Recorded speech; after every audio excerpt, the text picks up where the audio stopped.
Welcome back to Chandra shop mall. 3 piece సెట్స్లో కొత్త designs చూపిస్తున్నాం అండి. ఫస్ట్లీ లావెండర్ కలర్ ఇలా ఉంటుంది. ఓవరాల్గా మొత్తం బుటాస్ వచ్చేస్తున్నాయి. ఇక్కడ చూడండి పైపింగ్ వర్క్ వస్తుంది. V shape neck, V neck వచ్చేస్తుంది చూడండి, మెయిన్ హైలైట్. అండ్ ఇది చూడండి, దీనికి కూడా మంచిగా వర్క్ వచ్చేస్తుంది, డీటెయిలింగ్ ఇలా ఉంటుంది ఓవరాల్గా. అండ్ దీనికి చందేరి దుప్పటా వస్తుందండి ఇలా. అలానే బాటమ్ వచ్చేసి సేమ్ సెల్ఫ్ వచ్చేస్తుంది ఇలా బాటమ్. అండ్ ఓవరాల్ అవుట్ఫిట్ వచ్చేసరికి మనకి ఇలా వచ్చాయి.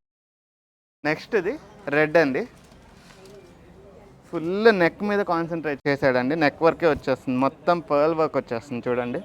అలానే చిన్న చిన్న స్మాల్ డీటెయిలింగ్ ఆఫ్ బుటాస్ అలా ఇచ్చేస్తున్నారు. ఓవరాల్గా ఇలా ఉంటుంది అవుట్ఫిట్. దీనికి సేమ్ చందేరి సెల్ఫ్లో దుప్పట అండ్ సెల్ఫ్లో బాటమ్ వచ్చేస్తుంది. ఓవరాల్ అవుట్ఫిట్ వచ్చేసరికి మనకి ఇలా ఉంటుంది. అలానే థర్డ్ అవుట్ఫిట్ వచ్చేసి వైలెట్ అండి, బాగా బ్రైట్ అవుట్ఫిట్ అని చెప్పుకోవచ్చు. మొత్తం బుటాస్ బాగా హైలైట్ అవుతుంది దీంట్లో మాత్రం ఆ కలర్కి. అండ్ వర్క్ చూడండి, మిక్స్ ఆఫ్ వర్క్ అండి, మొత్తం పర్ల్ వర్క్ యాడ్ అవుతుంది, మనకి సీక్వెన్సీ వర్క్ యాడ్ అవుతుంది. మొత్తం ఓవరాల్గా ఇలా ఉంటుంది. సేమ్లో బాటమ్ వచ్చేస్తుంది సెల్ఫ్లో and Chanderi dupatta. Overall outfit ఇలా ఉంటుంది మనకి. Thank you.